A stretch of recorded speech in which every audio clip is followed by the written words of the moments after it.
Welcome back. This is K24 Al-Fajiri. Now, the gentleman who's joining me on the show right now is somebody actually who was not very impressive when it comes to performing in terms of academics, especially when he cleared high school. He actually completed with a C-, but he has rose to become one of the most successful and innovative young minds when it comes to the world of technology. I'm talking about Imani Manyara, who's a young should I call you self-taught software engineer? Okay, I'm honored to have you on the show, Imani. Thank you, Raisian. Good to see you. It's a pleasure to have you too. All right, so let's start from that. You scored a C- in high school. Somebody would thought that is just doom for you. So how did you rise from that to actually realizing that you've got this God-given ability, so to speak, and you're able to do things beyond the norm that other people your age, because you're 23 now and you started this when you were in high school, were not able to do?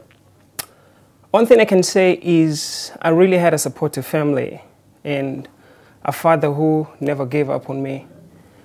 Since I was like 7 years old, he always said, I kind of have a different view towards life and how I did things. So he used to push hard for me to keep doing things. He could buy radios and I could strip them apart.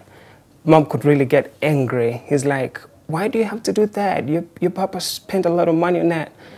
I could several lashes on my behind, but Daddy could be like, just give him a chance. So after the KCSE came out, I was really devastated because I knew I wasn't the C material.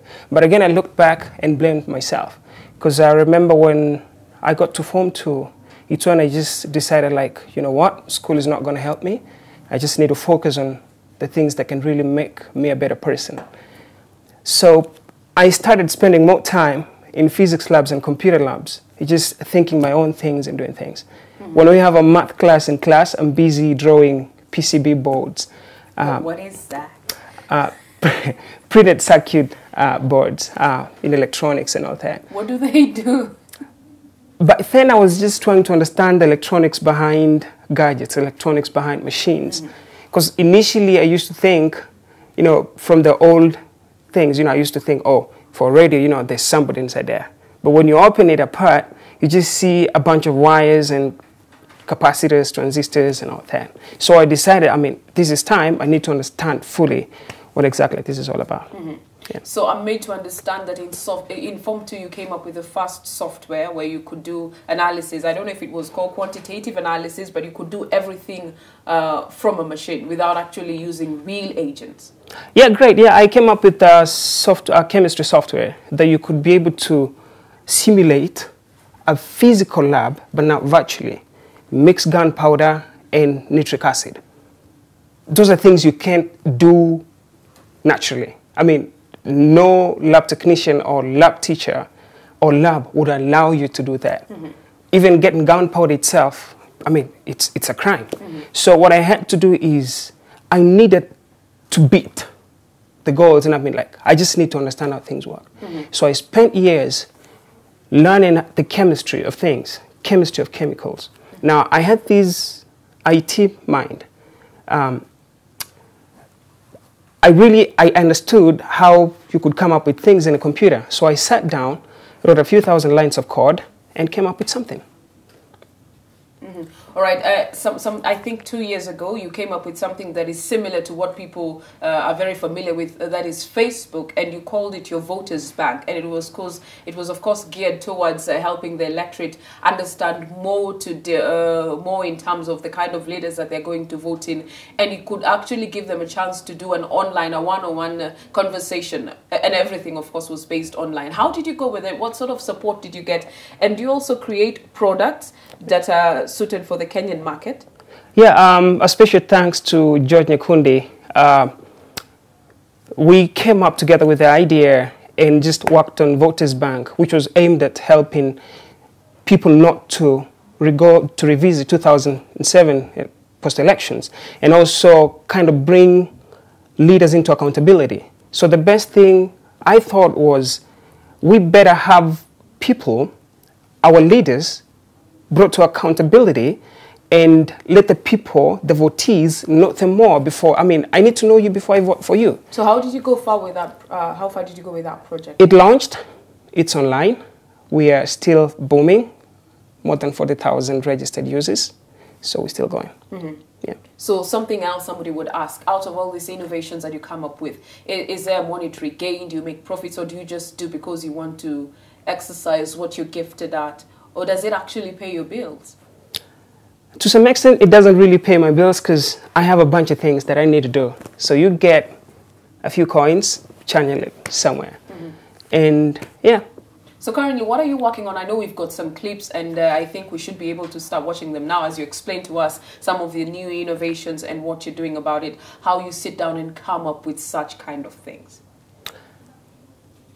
There's a few technology, there's a few wonderful applications that are coming up. We have GMC, which is a security system. We have Georgie Real Manager. That's a software for managing real business estates and helping those people who are into that venture be able to manage the business and run them. And also there's a few more that's coming with NAGLE, which is a medical application and system. But to just mention a few of the JMC security application is, I looked at the current state of our country. Security is really a big threat. I can be a cop. I can be, I can stand in the streets holding guns and, just metal detectors and all that. But I kind of can sit down and just come up with something. So I thought of something. I came up with JMC, which really does amazing things. What are some of these amazing things that it can do? Partly inspired from a few innovations around the world, majorly the Israeli Defense Forces. It's, the ability of being able to stop a missile before it gets to your country. That's what you can do now?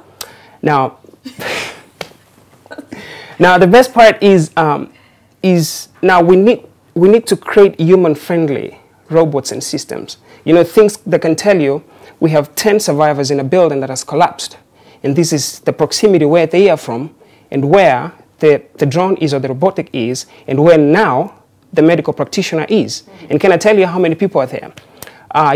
See the ability to see behind walls, see at night, Such amazing some really hardcore physics. Is it something you created from the scratch? Of course, you said you have borrowed a bit from some of these established nations when it comes to security. But is it something you sat down and came up with yourself? The original idea was born when I was in Form 2 Science Congress back in high school. So I've toyed along with that. And it's reached the point in my country, I really feel sad that I can't offer anything to my people, to my country, to my nation. So I just had to speed up the production stage, and it's now finally out. Have you probably approached ministries like probably the Ministry of Education in terms of the softwares, especially the ones that are tailor-made to suit students who might actually want to do experiments, but their schools do not have some of these reagents and some of these security softwares that you have launched? Have you heard from them? Have you tried to approach them? What are they saying about it? Well, best part is they say, we'll get back to you. And you keep waiting. So they kind of give me the time to go ahead and think harder. So, yeah. So you're still going to keep doing it and wait. So is there a time that you hope actually people will come out and not just recognize, but actually benefit in terms of actualizing some of these great ideas that you have kept within you for a very long time? I have always hoped and prayed for that. Yeah. So right now, what is your biggest motivation?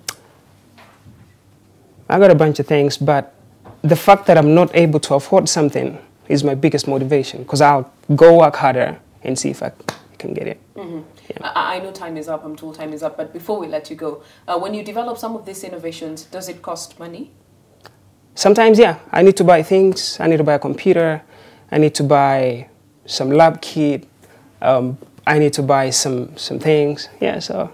So right now, are you doing it for fun or because one day you hope you will get somewhere? And when is this day? How do you work towards making this day happen sooner rather than later? Every day, I always hope that it's going to be today. So I used to do things for fun, but it's reached the point I'm like, no, it's not fun anymore. There are people who really need them. So I better put some professionalism in it and just get them out there.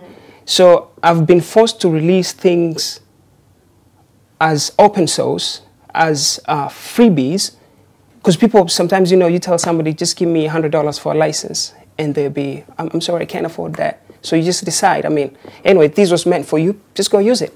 So I've been kind of fond of just giving away when I can't get anybody to, you know, to pay just a little monies, just give it out. Yeah. So right now you're 23, very briefly as we wind up, where are you going to be in the next 7 years, say when you're 30?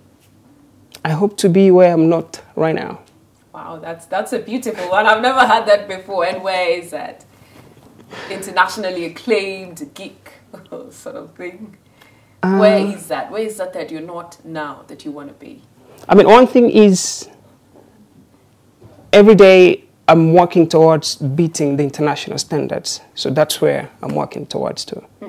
Yeah. How can people reach out to you? I'm so sure there are a lot of people out there who have questions they need to ask you. Other people who are still developing their small ideas in IT and they want to grow. How can they reach you? Where can they find you? I'm very open to ideas. You can find me on my website. What's your website? My website is www.mnimani.com or www.mnimani.com or my Facebook, Imani N Manyara, or you can tweet me at my Imani. All right. Thank you very much, Imani, for coming through. Unfortunately, we don't have a lot of time to talk about your innovations, but all the best in life. Thank you so much, Reza. That's what we can wish you at K24 Alfajiri. Thank you so much. All right, do stay with K24 Alfajiri. When we come back, we will be having a band in studio. That's why we're K24 Alfajiri. Do stay with us.